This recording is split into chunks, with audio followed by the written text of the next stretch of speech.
Good evening and welcome to the ViveEcosse podcast. My name's Graham Spence and tonight I'm joined by Alison Graham. Hello, Alison. Hi Graham, how are you? I'm very good.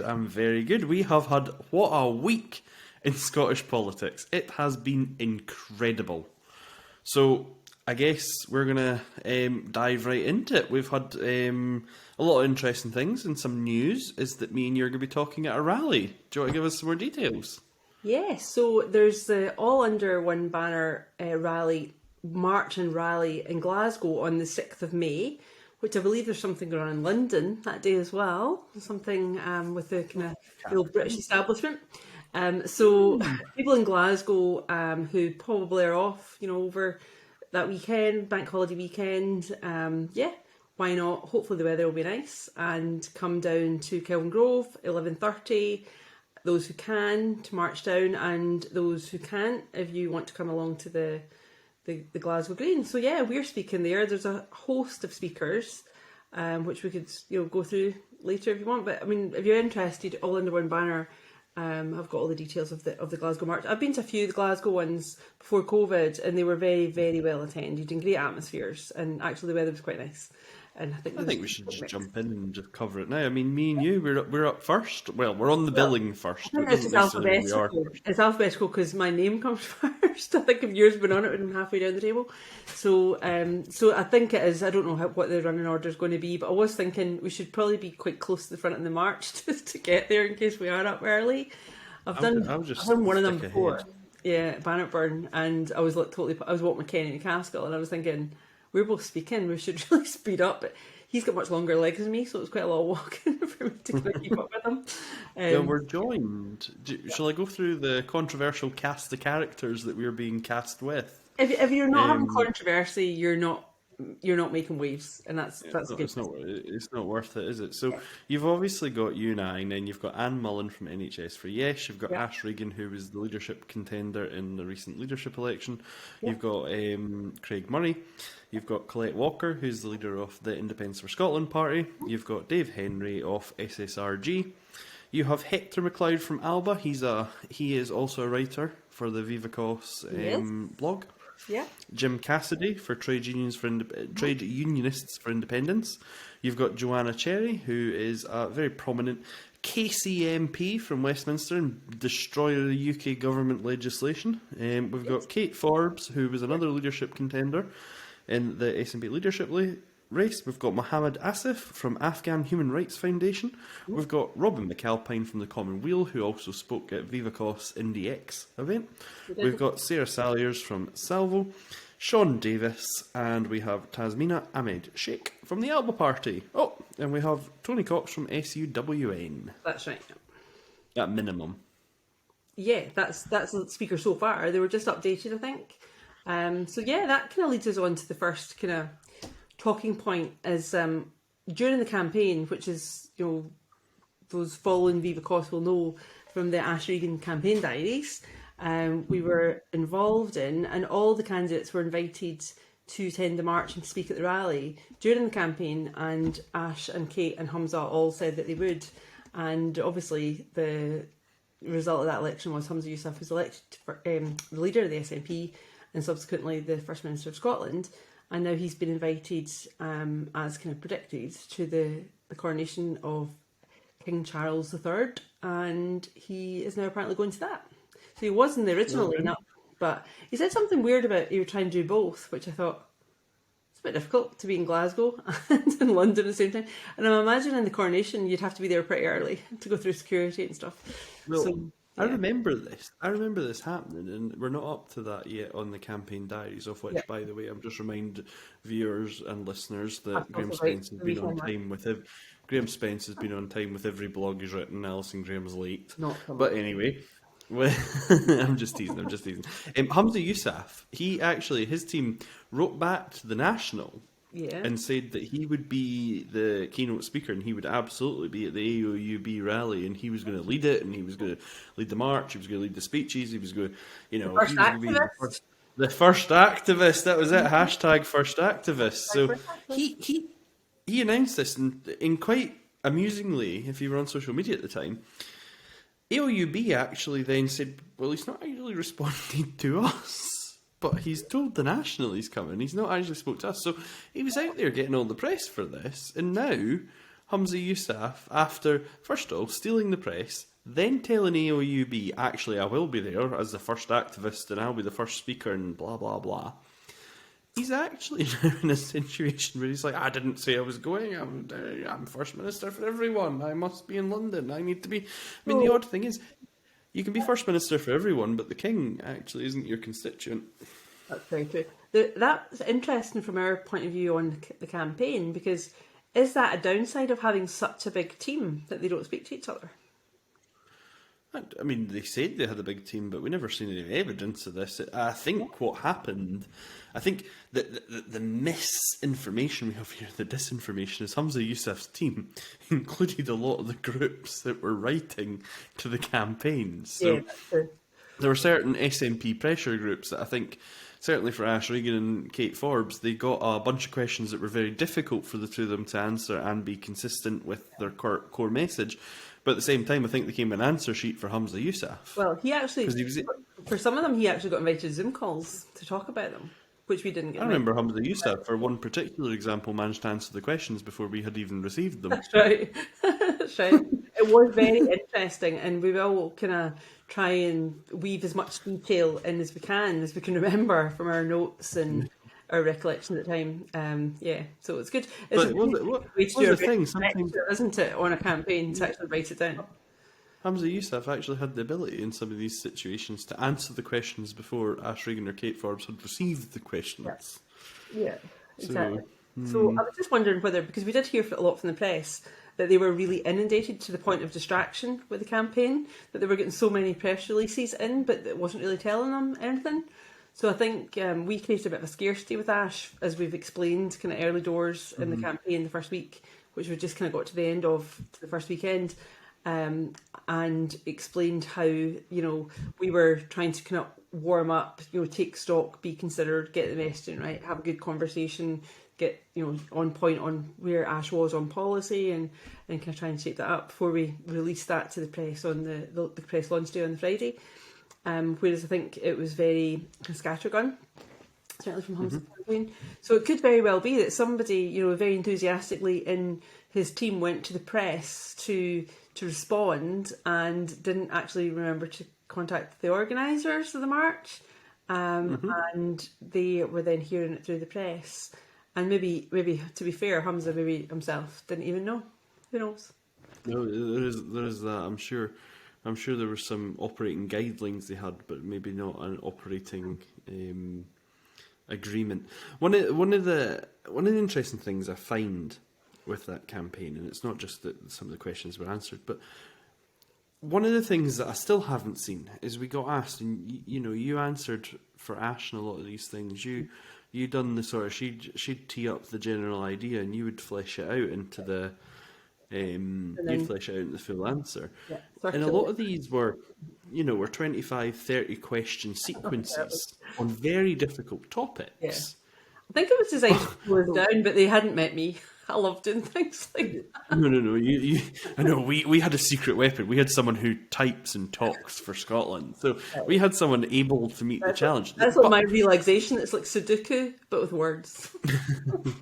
But what I've noticed is a lot of these answers just then, when we resubmitted them, were never published. Exactly. We have all the originals. No, but do you know what I mean when you're talking? That there must be clarity and such. There was an argument that the questions, because I think certain groups had went in with a sort of mindset that Ash Regan's a terrible bigot and we must take her down. And then when the considered answers were sent out, and obviously that was not true, there was a whole, oh, well, what do we do now? Because these are probably better answers than we thought.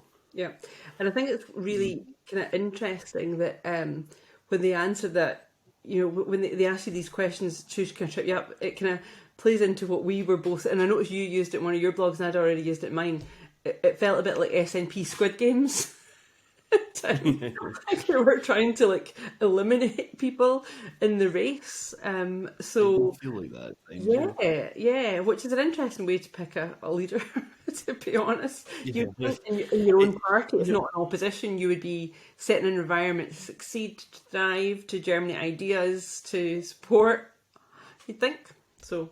I Maybe think that's a big I list. think there's a I think there's a missed opportunity here because if Hamza's not going to attend the AOUB rally and he's certainly not got, a pro-independence event, is it a good look for the first activist of the country, as he calls himself, son of the party, toddler in the corner, whatever he's claiming to be this week?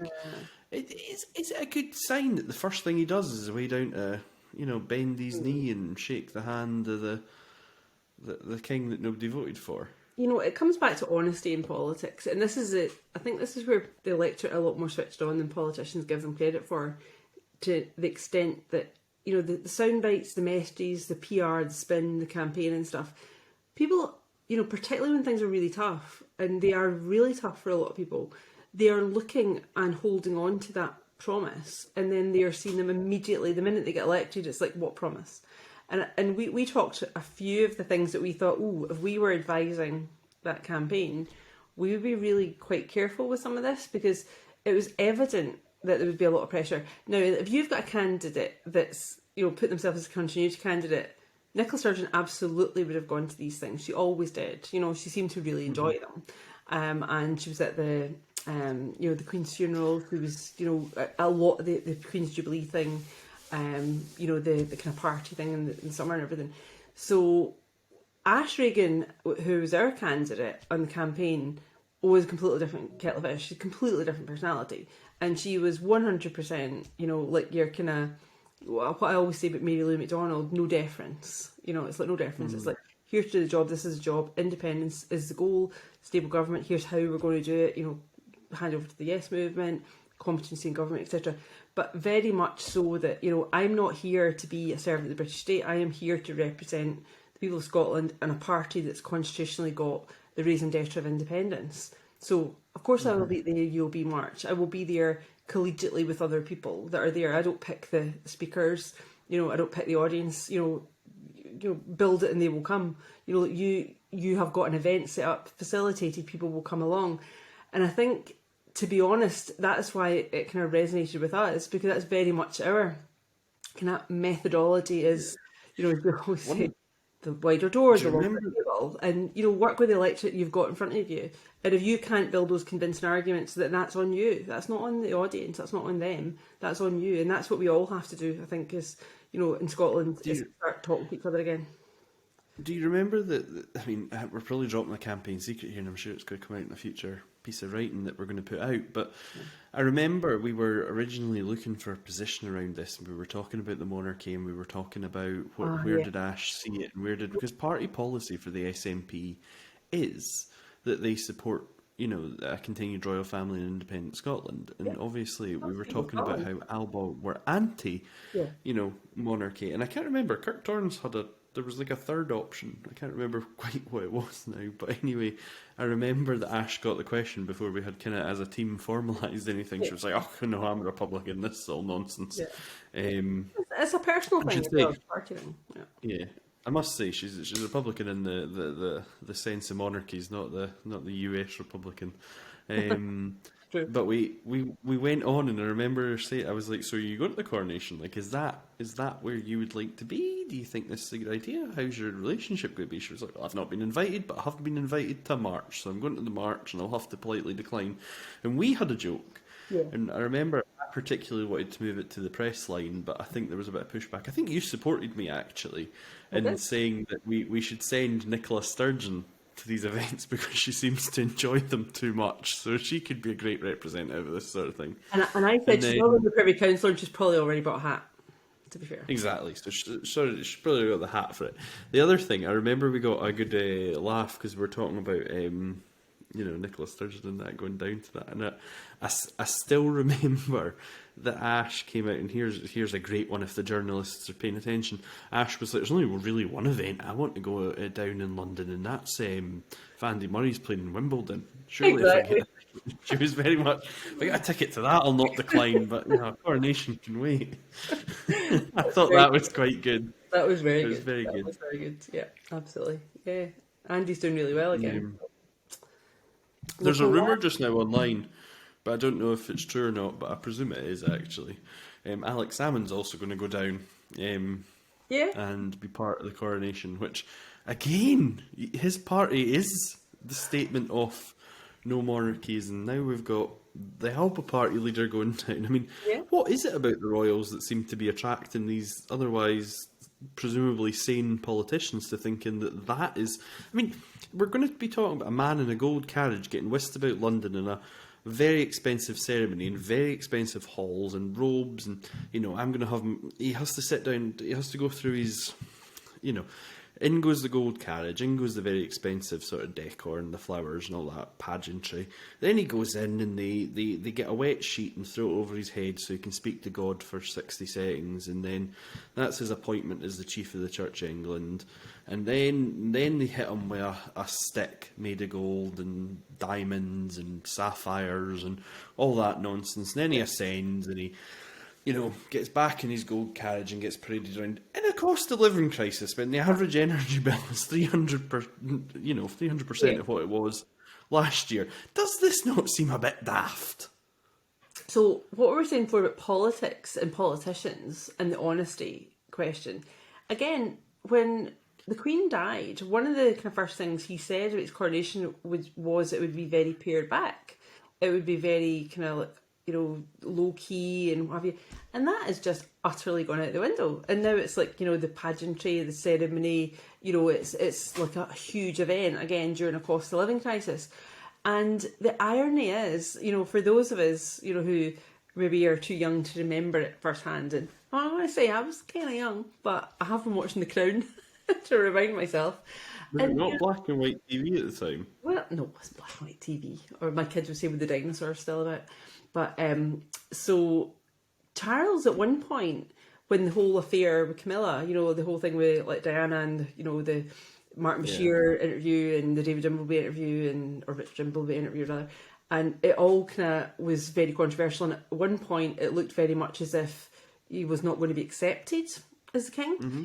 And like time goes on, and from what seemed unthinkable, like back in the kind of 80s, 90s. Camilla Parker Bowles is now going to be the Queen. And that, again, just happened as a slow burn. That, first of all, they were together and, and I believe she had very good PR. So it shows you how PR can kind of change perception with the public on things. Mm-hmm. And then they got married at Windsor. That was kind of fairly low key for a royal wedding. And then, it was supposed to be the Queen Consort. And then now it's actually she's actually going to be Queen Camilla, which is interesting. So it just shows you that the rules of the land that we're supposed to be following, we've got to do this, it's all the historic precedents and all this, and we've got an unwritten constitution, it's all by precedent. But yet they seem to change the rules when it suits them. Like they changed the rules of succession to let if William and Catherine's oldest had been a girl, she would have been next in succession. As it goes, Princess Charlotte is actually, higher than her younger brother, Louis. Whereas when Princess Anne, who a lot of people think is actually probably the most, hard-working royal, she's really down the kind of pecking order. And her kids are actually not princes and princesses. They're not on civil list or anything as well. So everybody, it kind of comes back to the whole hypocrisy of the rules and, the rules that kind of bind society and the kind of the values and who follows rules and who's above rules. And I think there's something we were going to come on and talk about the whole thing about without fear or favour. Rules should be consistent and rules should be followed consistently. They should be followed without fear or favour. In other news, it's going to be quite exciting to see that Prince Andrew has decided he's coming on TV again to set the world straight again. That should be some joyous television there. He's had time to think about his answers and come back. But again, it comes back to the whole thing that you used to laugh about particularly the Tory politicians. You call it the revolving door. So they would leave under a cloud of scandal, and then after so long, back they are again, and they're in cabinet. I mean, Priti Patel got to be one of the top political roles in the UK as Home Secretary after she literally got sacked for talking to a foreign government when she was in the Foreign Office. You're like, really? It was. So I mean, where's our vetting process? we also need to just for a minute, just to indulge me because I know what's coming up later on in the programme. We've also got a situation where Boris Johnson held a party in Downing Street during the lockdowns and COVID, during the time that the Queen was attending the funeral of her late husband. Yeah. The Queen was sat there, and it was world news that she was sat alone at the end of a pew, It's a all very in strong black by image. herself. Yeah. And we watched that, and Boris Johnson, maybe not that exact day, but at that roundabout time, Boris Johnson was having parties in Downing Street and wine parties It and cheese. was. It was that exact day. It actually Was was. it? That day. Yeah, one of them was. So you've got the situation. He's running about doing that. Now, personally, I know we would disagree on this all day. I thought lockdown was a total waste of everybody's time anyway. So I mean, to me, it's let's move. He broke the law, and he should be punished for doing so. But at the same time, I always thought it was a bit of a stupid law anyway, and stupid laws basically always struggle. But The problem was the health service and the overwhelming problem- health service, which was the biggest risk, to be honest. but that comes out. I mean, in the time lockdown, there's a It could have been done a lot differently, for sure. And I if the think, health service again, was at full well, power. if they'd actually got medics a lot of the time to make these decisions, because I've got friends who are medics who were saying at the time, we were all kind of agreeing, the parallel stream would have been the way to run the health service.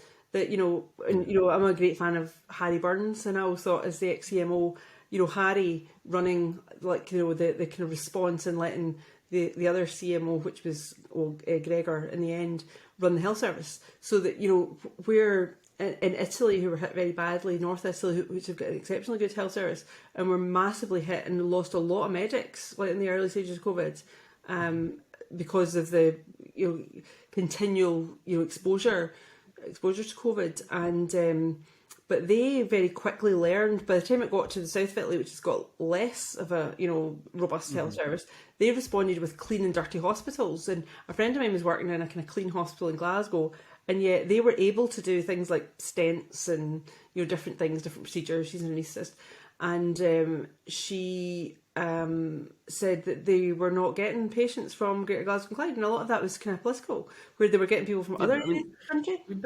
We built Louisa Jordan at the Hydro, and we spent 43 million on that. And famously, Nicola Sturgeon went out and says, "Oh, it's great. We've never had to use it." And I think that could have been used for the preventative stuff. So people who were, because my friend was saying, if you get stage 3 bowel cancer as opposed to getting early, stage bowel cancer, a huge difference in not just your own outcomes, but also from the health service outcomes. The amount of intensive treatment, prevention's better than cure, and early identification, early treatment is better than late stage treatment.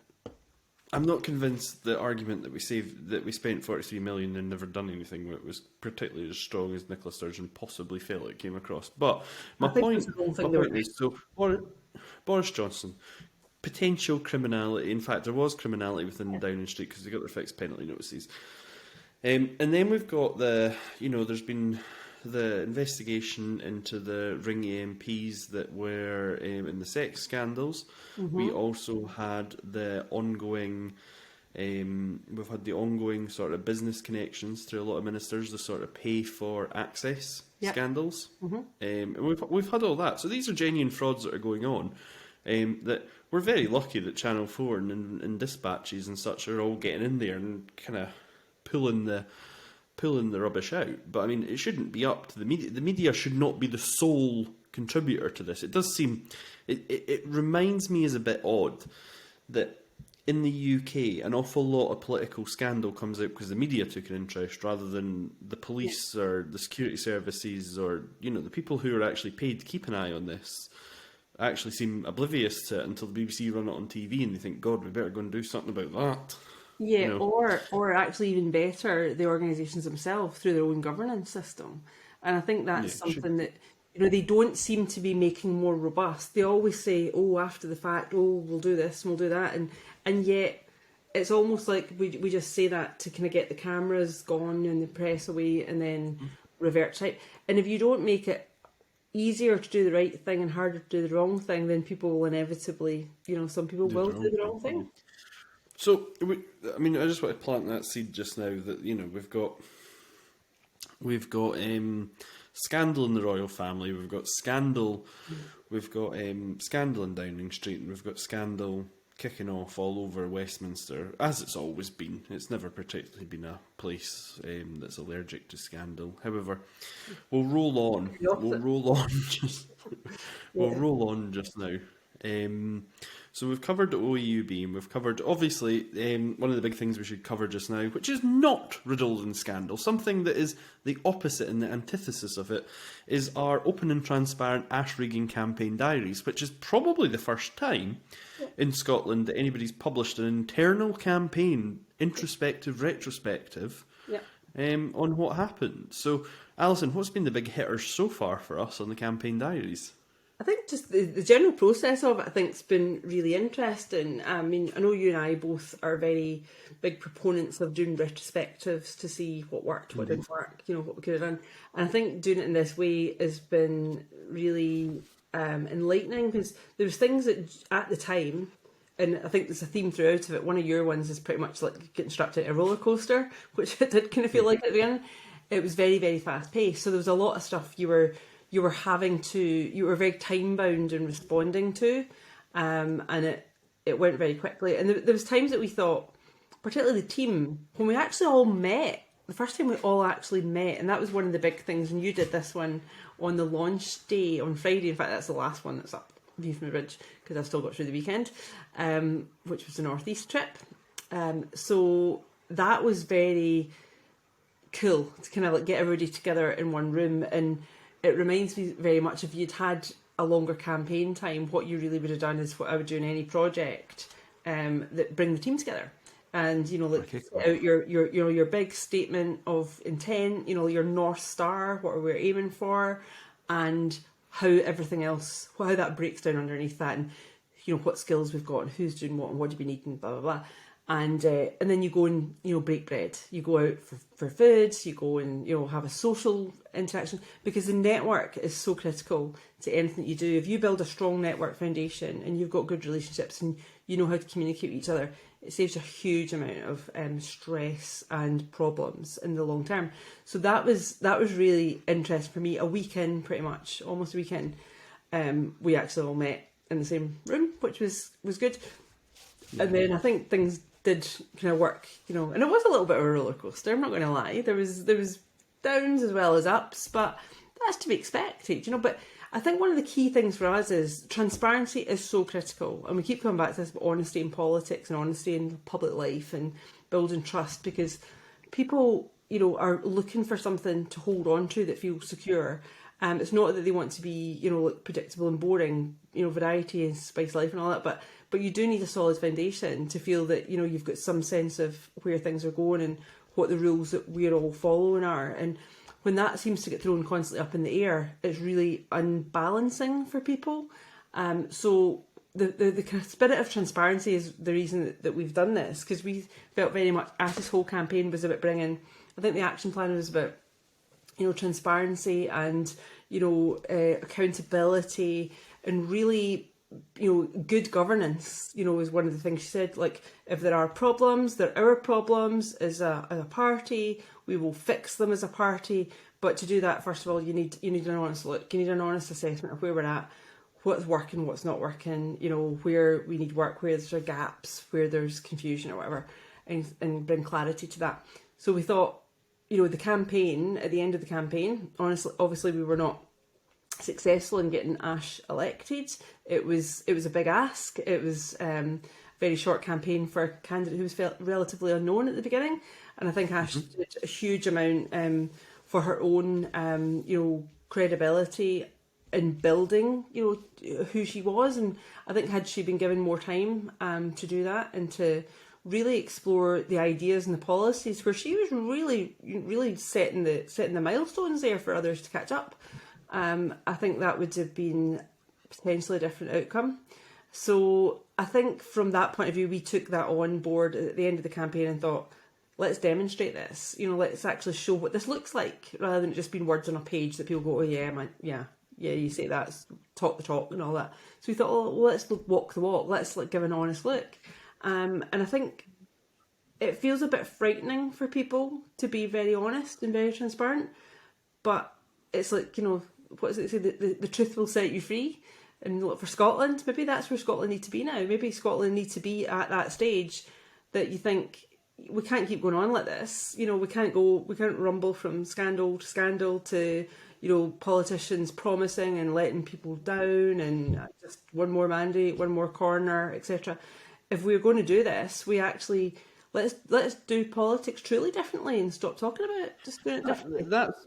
That's one of the big, one of the big fears, I think, when we talk about transparency and openness and when we talk about retrospectives. People get very scared of this. So this was something we experienced this previously. Like a couple of years ago, this was experienced in the Alba Party. So there was a survey done for the election, and one of the key pieces of information in that survey was that on the doorstep, people were like, our support, from pro-independence supporters was very much, I like the idealist party, I understand the supermajority, I understand all that, makes sense, but I don't like the Alex Salmond character. He's a bit shady for me. And that got fed back. That came in from numerous sources, qualitative and quantitative. There was data there that said that Alex Salmond was causing a lot of people to think no. And we pushed a little bit on that, and we dug a little bit into it, which we found that they didn't necessarily want Alex Salmond out the Alba Party or non-influential. They just didn't think he should be the party leader or a candidate. And I think that's because a lot of people didn't really want a Nicola Sturgeon, Alex Salmond slugfest going on in Holyrood. I don't think that was seen as a positive thing. So we ended up, this came out in a survey and got published, but then was immediately only internally. Demanded, yeah, internally it was published, but immediately they demanded it came down because, God, what if the press find this? And it's another theme that you find in the SNP as well, is they say, let's not talk about what's went wrong. Yeah. And it's in the media today. We've got in the media today a quote from Nicola Sturgeon. There's a leaked recording that's in the Daily Record, and it was from a NEC meeting where she says, let's not talk about the finances because it drags the party into disrepute. Now, there's a whole section here, but I want to take the general top-line idea on this, is where the idea that if you don't talk about it, it won't come out is nonsense. So once you establish that secrets generally in political parties don't get held for very long, you move on to, well, do you want the media to break this story, A? And two, do you want your political opponents to run this story? So you can pick who runs the story. You can pick either A, the media are going to run it, B, your political opponents are going to run it, or C, you can actually run it yourself. You can control your own narrative and say, look, we have screwed up here with something, and this is what we're going to do. And if we make it about something simple, let's make it about something really simple. Let's make it about, the leaflet that we put out was dreadful. It didn't connect. The interesting thing is, if you bring that up internally yourself and you say, look, I'm an activist and I wasn't really warmed up by whatever this was meant to be. It didn't give me anything that I personally wanted to get out of bed and fight for or go and vote for, or, as an activist, I wasn't warmed up about it. Why would the general public be warmed up about it? And that, to say that is sometimes like absolute sacrilege. People get very upset, like, oh, don't say that. The unionists will pounce on it. The opponents will pounce on it. People will pounce on it. But the odd thing is, if you expose your own weakness and you talk about your weaknesses, if you talk about your lowest common denominators, if you talk about the things that are puncturing your little boat, the interesting thing is you fix them faster. You're in there quicker. You hold with pride your mistakes as experience. Because, one of my favourite quotes is Randy Pausch on the last lecture. He says, experience is what you get when you didn't get what you wanted. And, I think that is true. That political parties, especially if they're saying they're going to be open, transparent and going to run the government, you need to be in the situation that when you make a mistake, you publicly announce your mistake, you own your mistake, you put it out there. And it can be as simple as, that leaflet was crap, we're generating a new leaflet. And why they try and spend all this time keeping things secret, why we spend all this money as well on layers, keeping the public out of conferences and stuff. Shove the bloody thing up on YouTube and let people see what's actually being debated, because the truth is, and it goes for independence, internationally, people in other countries, other nations that are looking like, is Scotland becoming a democratically independent nation, and where is it on that progress? They should see party conference. They should see the discussions that people are having. They should see the mistakes that are being made, so they can be like, they're very close. Actually, they've made a wee bit of faux pas there, but that's easily rectifiable. And you often find that, it's often said that the quickest way to get the right answer on the internet is to post the wrong answer, and someone will come and correct you. That's right, exactly. So, there's an argument that I don't understand. Why so much energy? Me and you don't have this. This is something we like being wrong. Like, we want someone to tell us our blog is wrong. We want them to tell us ViveEcosse has totally lost the plot. Because I promise you, the next email we send you, the next message you get off us is, come on and tell us why we're wrong. Come and write about it. Come and show us the way. I mean, life's a learning experience, but you're right. Mistakes are the pay dirt for your next venture. That's where you learn. If you just, slap each other in the back and tell each other how great you've done, then, what have you've not progressed. You're just going to be the same the next time. But if you look and say, well, could we have done... I mean, I have to say, I've seen this in business as well, although less so, because there's a much more commercial imperative to actually make incremental, improvements to things. And you see that organisations that are very successful, who are the ones, or even big organisations like British Cycling, one of the things that they did is they took every single component part of cycling and broke it down into each component part, whether it was the bike design, the helmet, the kit that people wore, like the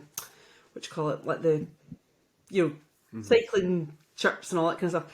The shoes, the cleats, the psychology, the nutrition, all these things, and they made just incremental changes and changed one thing so that they could actually see what is giving us the biggest payback on return. So a lot of organisations do that, and I have to say, at the one point, sometimes people they get quite emotionally attached to, but that was my idea. How dare you say my idea was rubbish?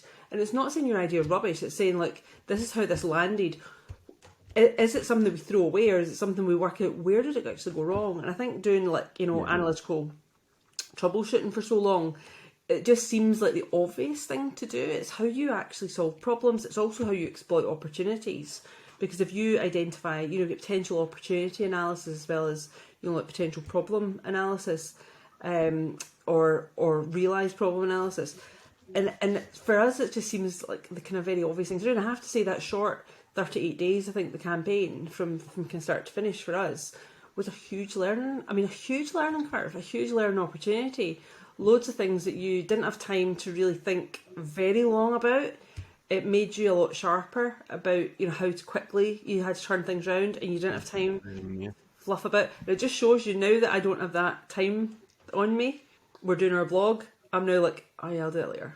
So I really do need to get it out. Yeah, procrastination. I have committed. To be fair, I'm not really procrastinating. I've just been doing other things, with Nat 5s coming up for my son, etc. But cracking the whip, making sure he's studying, but and paid work as well to do.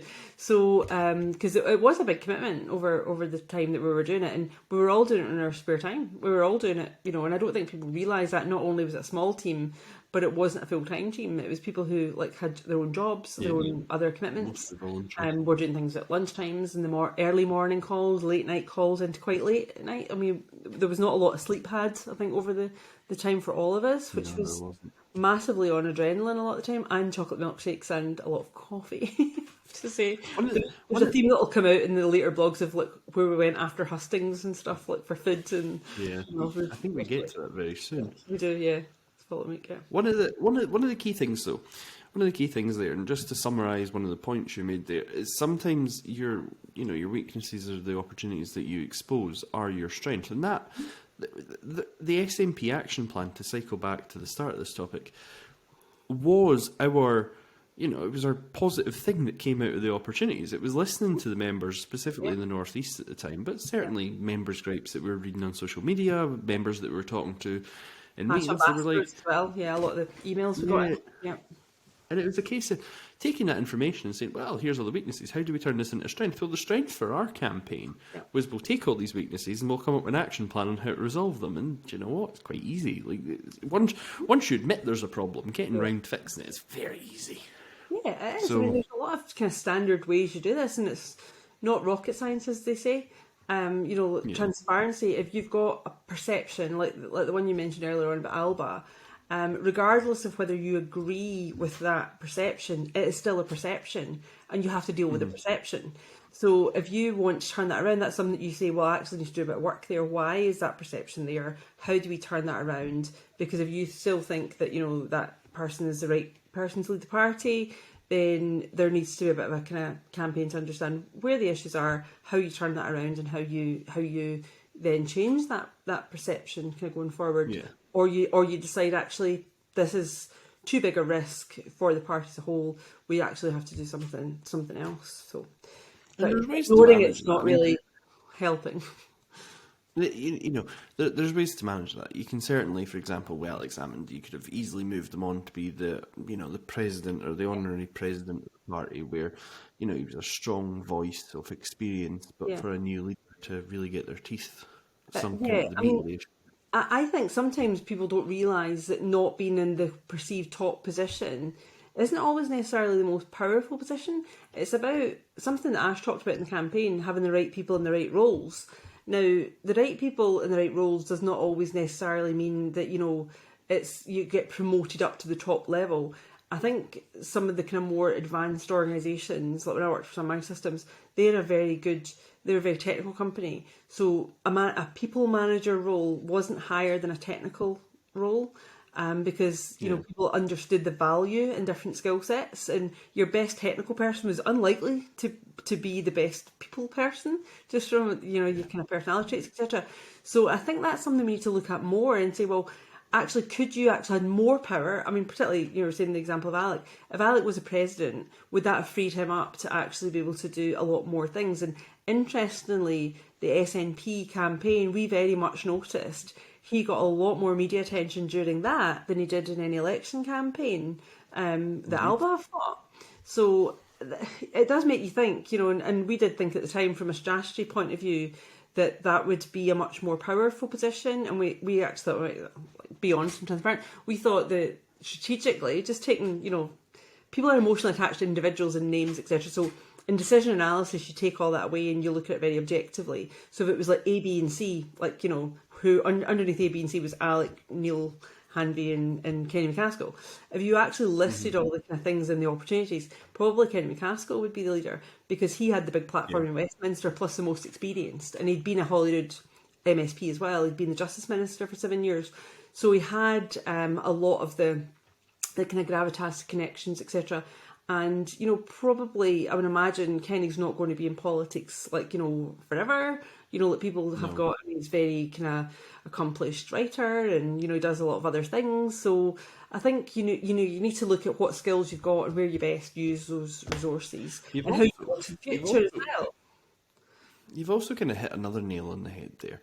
It's it's maybe not unique in Scottish politics. It is certainly recurrent in politics, but the US have a very nice thing. It's the term limit thing, that you can only be president for 8 years. And I think 8 years is probably still a bit long, but term limits are really interesting, because this is what happens. You end up with the same old crusty people forever hanging about, because there's no legal end to them. They just get to keep perpetually repeating themselves on you, and it doesn't allow you to get fresher people. But the interesting thing is, one of the nice things about the US election, if you could say there's a nice thing about a US election, is that actually every US presidential that goes to a primary has a lot of diverse talent in the primary, where lots of new people step forward and test their platforms. And I think that there's something to be said that we should not. I mean, a lot of people, the media, the media came for Ash Regan like, oh, you're a pretend candidate, you go drop out and make it a one-on-one. But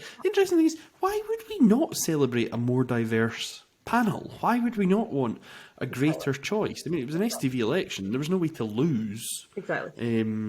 I think that's an excellent point. And it's one of the reasons we were, when we got the kind of initial call, that we were so happy to assist, because it was one of the things we'd set up when we started looking at our Thistle campaign tools on ViveEcosse and other things that we were working on, was how do we remove barriers from independents supporting people, individuals, collectively, campaigning and doing things.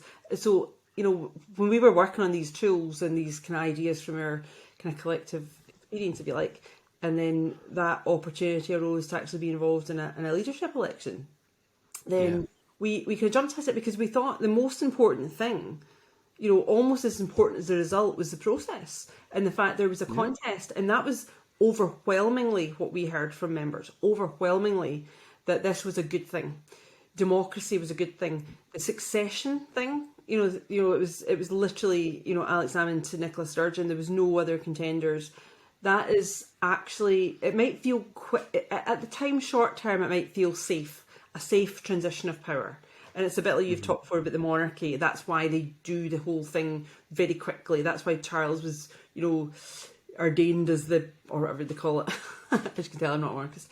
To succeed the throne before anybody, upstarts over the centuries could kind of like usurp his, chance to be king, what have you. Yeah, it's instant. I mean, it literally, as the Queen has her last beat of the heart, the king's next one that makes him king. But by definition, a monarchy is not democratic, whereas politically we live in a democratic country. So why should our political democracy be a succession?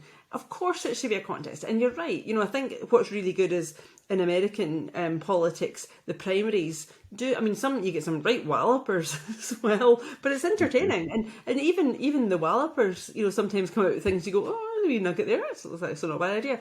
So it adds to the conversation, it adds to the debate. It's breathes some air into politics. And although there's other obviously issues in America, like you really need to pretty much be a billionaire to be in politics. And even then, it doesn't get you anywhere. No, exactly. Well, a lot of like Ross Perot, etc., have all tried over the years, although Donald Trump bizarrely succeeded. But so there's a lot of things I think to be learned from kind of democracy across the world and how we do things. But I think fundamentally people like the fact there was a contest. I think had the SNP not been so keen to keep control, then they would have actually been more empowered. And I think when I say a longer contest, the standard contest that we noticed the media had picked up on exactly our timetable that we put on ViveEcosse, another first, on the 77 days and how that broke down, because that was what we first talked about when Nicola Sturgeon resigned, and we looked at that and thought, okay, this is interesting, this is where it's going to take us, pretty much to summer recess. That's really interesting, particularly there was a referendum promise for October 19th. How's that going to work? So that was all very interesting at the time. But I think had we had a longer contest, potentially more people would have come forward.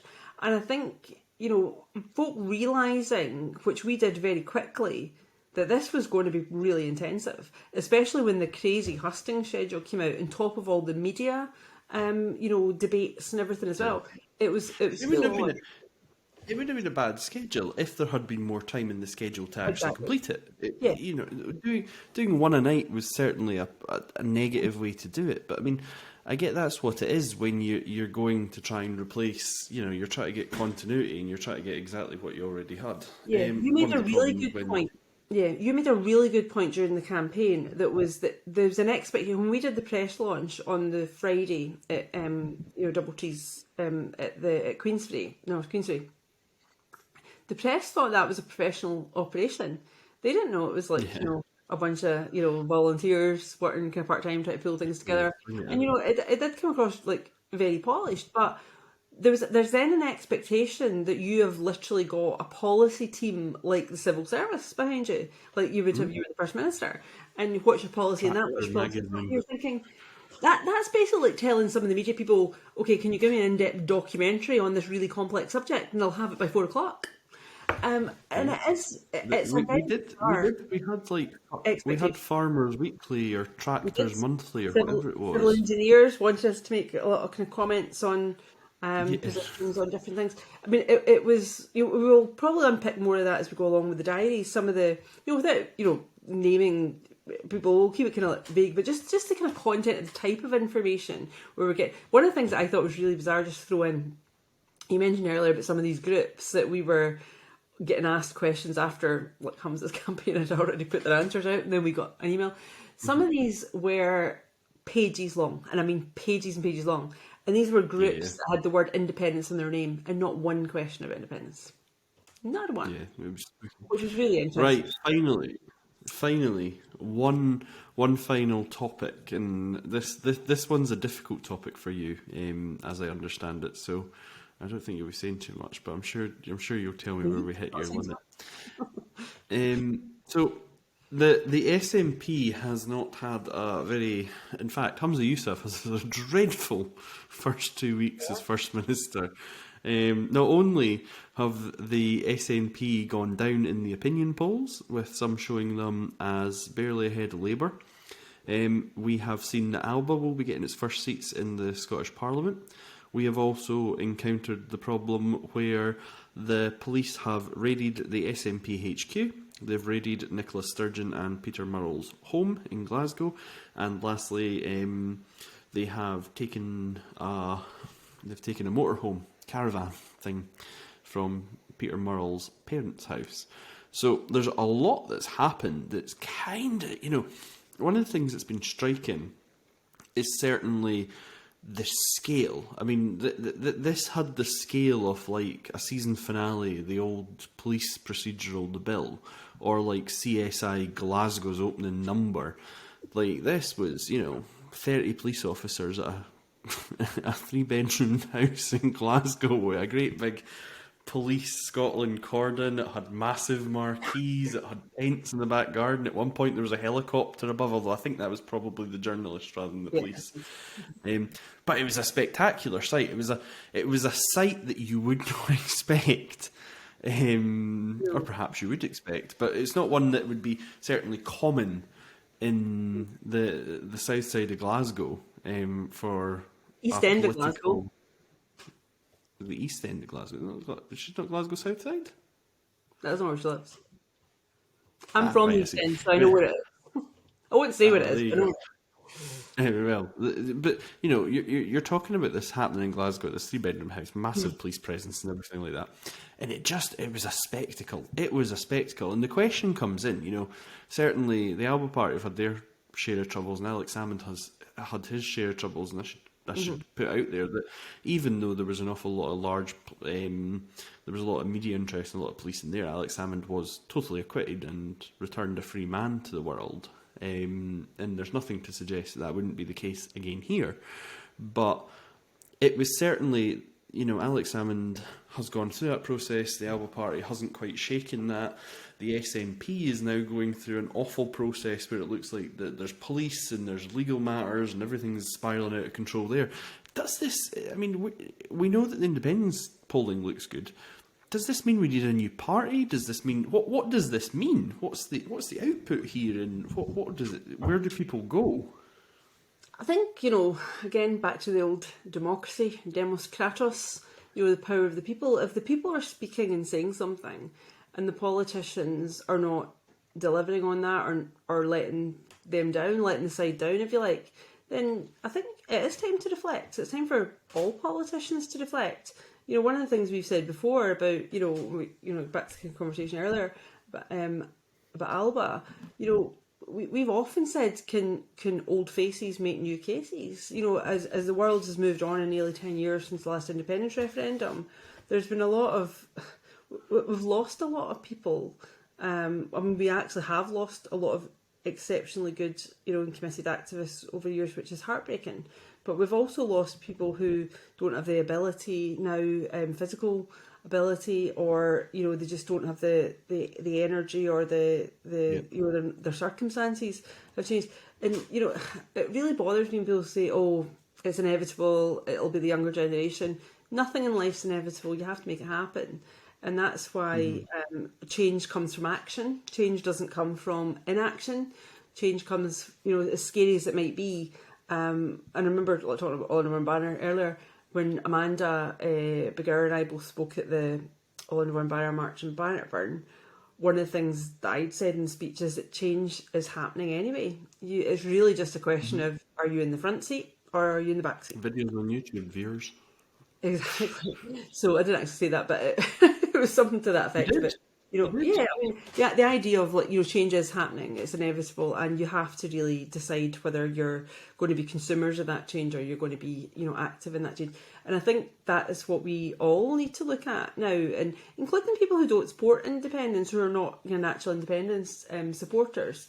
But, change is happening to Scotland, and devolution has not protected us from some of the things that have been most harmful to us as a society, through Tory austerity, through particularly the Labour supporting people in Scotland, the kind of values that they actually hold dear, and that, was the start of certainly their party originally, workers' rights. I mean, there's a lot of, a lot of movement now from the unions that has come back up, and haven't had a huge amount of support from the actual Labour Party, which is odd. So there's a lot of gaps. If you look at Scotland's political landscape as a football field, you've got goals that are both open, both are undefended goals. You've got too much, people fighting in their own halves, tripping each other up, breaking each other's legs, and that's on their own side. Because they're all vying to be the star striker, nobody's covering some of the positions, and there are gaps. And I think the audience, looking on, the spectators looking on, are scunnered, and they're thinking, surely there's something better than this. So I think it's a question of responsibility for all of us. Is what is better? What does better look like? And how do we make better actually happen? Because I personally am absolutely scunnered to the back teeth of promises that are unfulfilled in politics, while nothing changes. Look for outcomes, except in a negative way. Things are getting worse, challenges are getting harder. Just another. I mean, Hamza Youssef have announced a tax change, which is going to, if you don't look at outcomes of each of those things, negative as well as positive, you could end up with the law of unintended consequence. And a lot of like small business, particularly, really suffered during lockdown and are just kind of getting it back on their feet. And then you're getting the DRS scheme getting thrown at them, and then you've got Brexit, which they're trying to cope with, and care homes and different places really struggling, in the NHS to get workforce and to retain workforce and trained workforce. I mean, these are all jobs that need a huge amount of commitment, and to be a good quality carer, which our vulnerable or elderly or vulnerable or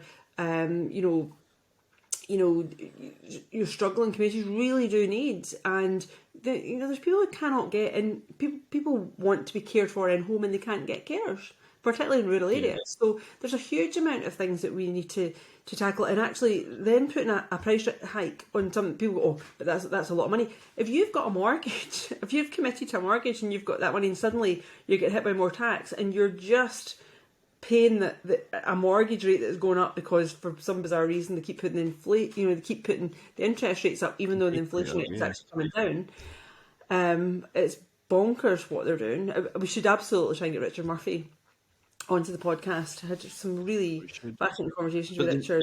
The viewers, before you drag Richard Murphy in here, the viewers and the listeners would like one thing from you, but I'm smirking away to myself as I say this. By the way, I should mention, me and Alison can't see each other while we record the podcast, so there's no idea what mine. Yeah, she doesn't know when I'm raising my eyebrows to her. Right. What our listeners and our viewers, caravans have certainly become a very dangerous thing to possess in Scottish politics. First of all, I'm rolling my eyes, just so you know. We've got the. This is only because Alison owns a caravan. We should look into this, by the way, folks. Not a caravan. A motorhome. Oh, sorry, it's a posh caravan that you can drive. No. You don't drag it. You don't drag this one. You drive it. No, it's certainly as it is. Never mind. Catherine Calderwood was kicked out as health chief during COVID because we believe she was visiting her caravan in Easterley in Fife. I don't know if it was actually a caravan though. I think that might just be an ad lib that's been chucked in there. You've ad-libbed that holiday home. And certainly there's a motorhome, holiday home situation with the Peter Murrell situation just now. So caravans, certainly, I'm not going to own a motorhome or a caravan anytime soon, that's for sure. So the question of the day to Alison, and I can promise you, ViveEcosse listeners, I know that Alison's too big for this, but Alison, will you give us the inside scoop of the NEC and Financial Audit Committee? No. But there you go. In a serious note, and I say Yes. that beyond you, this is an active. So we're recording a podcast. Yeah, so it's absolutely open to contempt of court. So be very careful. Yeah. That's why we've not spoken about it, in case anybody's wondering why we've done a podcast and not really crossed that. However, there's two final points I'd like to make before we close, and then obviously we're just crossing the hour mark now. So, point one, the SNP have put out their membership numbers. I believe they should continue to do so, and they should stick to the Ash Regan transparency plan that suggested that we keep, once the numbers are out, the bad bit's done, just keep pumping the numbers out every month, every quarter, whatever it takes. Get the finances out as well, because do you know what? You're already as low as you can be, so there's no problem with doing it now. But let's move it on to the Alba Party haven't put out their membership numbers, which I do not think are that great. The Scottish Labour Party also have not great membership numbers. The Scottish Green Party, there's about 5 of them, not great. The Lib Dems, I don't even know if there's 5 of them, not great. We're And all then you've got +1. the Tories, who probably have hundreds of members, but again, won't be a great number. This is the time. No other party has put its numbers out there, and it's a perfect time for them to do so. However, moving on from that, because I'm aware we're across the 1 hour mark already. Yeah. The scenes of CSI Glasgow, as I'm going to call it, in the police presence over the Peter Murrell case, is not a weakness in our system. In fact, it must be applauded. The judiciary and the police service in this country are off the ability that they, without prejudice, can go in there and investigate the top people in this country, and they can have a look in their houses, and they can do, and it happens in the same manner it would happen for anybody else. And I think you called it without fear or favour, and that is an important part of what makes Scotland a great country. Is that its judiciary and its police service have the ability and the authority to investigate whatever the hell they like. Yeah. Yeah, I completely agree. And that, it is all about honesty and transparency. And what you said earlier is true. Sometimes watch what you wish for. Pushing for numbers, which Ash Regan did internally, because she thought, you have to be honest to rebuild trust, to retain trust, to rebuild trust. And I think that's a lesson for everybody in this, that, honesty is genuinely the best policy. And if you want people to trust you, that's on you, not on them. So you can't say to people, you should trust me, I'm an expert. And it's like, prove you're an expert, stop just telling me you're an expert. So if you want to build that perception that you are trusted, and this is why there was a push to ensure that the vote for the election, that there was no buyer's remorse. There was an opportunity that they could say that they had done absolutely everything in their power to demonstrate transparency, to demonstrate probity. And I think that's a lesson for all politicians, all political parties, and organisations and public bodies going forward. That if you want the public to come with you, then that's on you to ensure that they have got that faith that in your integrity and your credibility. well, that has been 1 hour and 2 minutes, which is just on schedule for us, the ViveEcosse podcast. You've been joined by me, Graham Spence, and Alison Graham. We've spoken about kings and caravans and everything in between. You can join us, as detailed earlier on in the show, in the show notes. You can join us at the All Under One Banner rally and march, where we will be delighted to talk to you and give our fantastic speeches that have yet to be written. And in the meantime, if you're bored and you want to catch up, you can read the Ash Regan campaign diaries, where we're currently left off, where we've launched the Ash Regan campaign, the press launch, and we are going now, in the next day or so, you're going to be able to read from Alison the story of the North East trip, which is where Ash connected with members and went with Joanna Cherry to meet certain branches and certain members of the SNP, and had a little look at ports and the economy up there. Yep, absolutely. Do you have anything else to say, Alison? Because I think I'm wrapped up now. No, just really to say in closing that I think sometimes kind of gossip and supposition is quite entertaining, but at the end of the day, sometimes you really do need to kind of take a step back and look at the bigger picture.